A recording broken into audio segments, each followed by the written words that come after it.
ಎಲ್ಲದಕ್ಕೂ ಆ ದೊರೆನೇ ಕಾರಣ. ರಾಯಪ್ಪ, ಧರ್ಮ, ಗುಣ,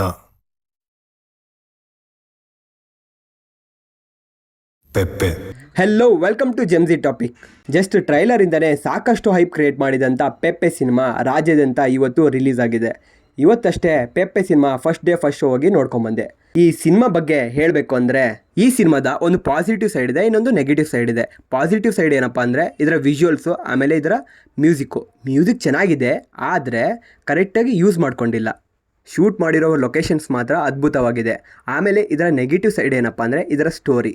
ಹೌದು, ಇದರ ಸ್ಟೋರಿ ಅಂತೂ ತುಂಬಾ ವೀಕ್ ಇದೆ. ಜಸ್ಟ್ ನಾರ್ಮಲ್ ಕಥೆನ ಹಿಡ್ಕೊಂಡು ಅವರು ಎಂಡಿಂಗ್ ತನಕನೂ ಅದೇ ಹೇಳ್ದವ್ರೆ.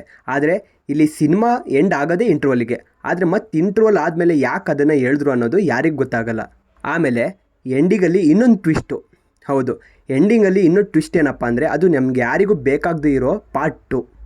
ಈ ಸಿನಿಮಾದಲ್ಲಿ ಏನಿದೆ ಅಂದರೆ, ಇವರು ಟ್ರೈಲರಲ್ಲಿ ಏನೇನು ಒಳ್ಳೊಳ್ಳೆ ಶಾರ್ಟ್ಸ್ ತೋರಿಸಿದ್ರು ಅದು ಮಾತ್ರ ಈ ಸಿನಿಮಾದಲ್ಲಿ ಇರೋದು. ಅದು ಬಿಟ್ಟರೆ ಎಲ್ಲ ಪುಟ್ಕೋಸಿ ಬದನೆಕಾಯೇ ಇರೋದು ಈ ಸಿನಿಮಾದಲ್ಲಿ.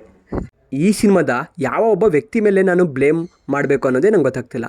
ಯಾಕಂದರೆ ಇಲ್ಲಿ ಯಾರು ತಪ್ಪು, ವಿನಯ್ ರಾಜ್ಕುಮಾರ್ ಅವರು ಸೆಲೆಕ್ಟ್ ಮಾಡ್ಕೊಂಡಿರೋ ಸ್ಟೋರಿ ತಪ್ಪಾ, ಇಲ್ಲ ಅಂದರೆ ಇಲ್ಲಿ ಡೈರೆಕ್ಟರ್ ತಪ್ಪಾ ಅನ್ನೋದೇ ಗೊತ್ತಿಲ್ಲ.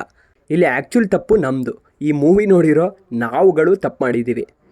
ಇವರು ಪ್ರಮೋಷನ್ ಮಾಡೋ ರೇಂಜಿಗೆ ಸಿನಿಮಾನು ಮತ್ತು ಸಿನಿಮಾ ಕಥೆನೂ ಹಾಗೆ ಮಾಡಿದರೆ ಸಿನಿಮಾ ಗೆಲ್ಲೋ ಚಾನ್ಸಸ್ಸು ಜಾಸ್ತಿನೇ. ತೊಂದರೆ ಕೊಡಕ್ಕೆ ಬಂದರೆ ಪೆಪ್ಪೆನ್ ದಾಟ್ಕೊಂಡು ಹೋಗ್ಬೇಕು ಅಂತ.